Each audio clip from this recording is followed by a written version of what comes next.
स्वागत है सभी का आज की इस क्लास में। और आज की इस क्लास में हम जो पढ़ने वाले हैं यूपी टेट के लिए मैथ। और ये पहली क्लास है मैथ की। और इस पहली क्लास में हम जो पढ़ने वाले हैं वो पढ़ने वाले हैं स्थानीय मान यानी कि प्लेस वैल्यू और जातीय मान या वास्तविक मान यानी कि फेस वैल्यू। ठीक है, तो चलिए शुरू करते हैं इस क्लास को। सबसे पहले मैं बात करता हूँ स्थानीय मान की। जैसा कि इसके नाम से आपको समझ में आ रहा है, स्थानीय मान मतलब स्थान का कुछ मैटर है। ठीक, प्लेस वैल्यू नाम से ही पता लग रहा है। अब देखो, वैसे तो मैंने यहाँ डेफिनेशन लिख दी है इसमें कि किसी संख्या में किसी अंक का स्थानीय मान निकालने के लिए वही अंक लिखेंगे जिसका स्थानीय मान निकालना है, और इसके बाद जितने अंक होंगे उतनी उसमें जीरो रख देंगे। जैसे यहाँ पे मैंने जो एग्जाम्पल लिया है वो एग्जाम्पल है क्या, 38,549। तो ये संख्या है और मैं कहता हूँ कि बताइए इस 8 का स्थानीय मान क्या होगा।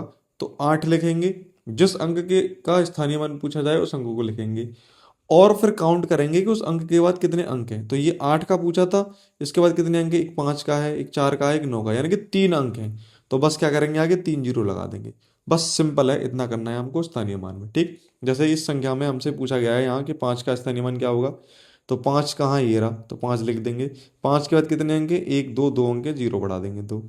फिर आगे पूछा गया है 8 का स्थानीय मान कितना है। तो 8 का स्थानीय मान में ये 8 लिख देंगे और कितने अंक हैं 8 के बाद, 3 अंक हैं, तो 3 जीरो लगा देंगे।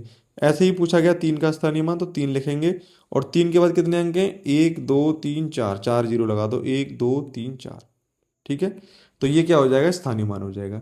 तो छोटा सा टॉपिक है, आप समझ गए होंगे। अब बात करता हूं मैं वास्तविक मान मतलब फेस वैल्यू की। अब देखो, ये जो वास्तविक मान है इसको बहुत सारे नामों से जाना जाता है। जैसे आपको अंकित मान बोल देगा, मैं यहाँ एक बार लिख देता हूँ कौन कौन से मान है। देखो, इसको अंकित मान भी कह देते हैं, है ना।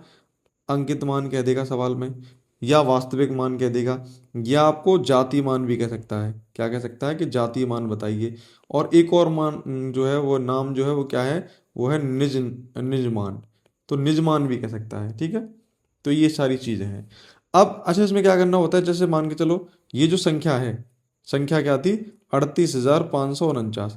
सवाल में हमसे पूछे कि बताइए इस आठ का जो वास्तविक मान, अंकित मान, जातीय मान या फेस वैल्यू क्या होगी। तो बस जिस संख्या के लिए पूछा जाए वही उसका आंसर हो जाएगा। जैसे 8 का स्थान अंकित मान पूछे तो 8 हो जाएगा, 5 का पूछे तो 5 हो जाएगा, 3 का पूछे तो 3 हो जाएगा। बस इतना करना है। जैसे यहाँ पे पूछा गया कि 5 का वास्तविक मान क्या होगा, बस 5। जिस अंक के बारे में पूछा जाए वही उसका वास्तविक मान होता है। 8 का वास्तविक मान 8 हो जाएगा और 3 का वास्तविक मान 3 हो जाएगा। तो बस इतना ही था आज की इस क्लास में। स्थानीय मान मतलब स्थान, जिस अंक के बारे में पूछा जाए उसको लेंगे हम और उसके बाद जीरो लगा देंगे। और अगर वास्तविक मान या अंकित मान की बात करता है या मतलब फेस वैल्यू की बात करता है, तो जिस अंक का पूछा जाए वही अंक उसका क्या हो जाएगा, उत्तर हो जाएगा। ठीक है भाई, तो आज की इस क्लास को यहीं पे एंड करते हैं। आई होप आपको क्लास अच्छी लगी होगी। यदि अच्छी लगी हो तो इस वीडियो को लाइक कर देना, शेयर कर देना और चैनल को सब्सक्राइब कर लेना। ठीक है, अब कोशिश रहेगी कि सुबह 8 या 10 बजे के बीच में आपको रेगुलर एक वीडियो मिल जाएगा रहेगी, छोटी छोटी इस चीज़ से रिलेटेड। ठीक है भाई, मिलते हैं आगे नेक्स्ट वीडियो।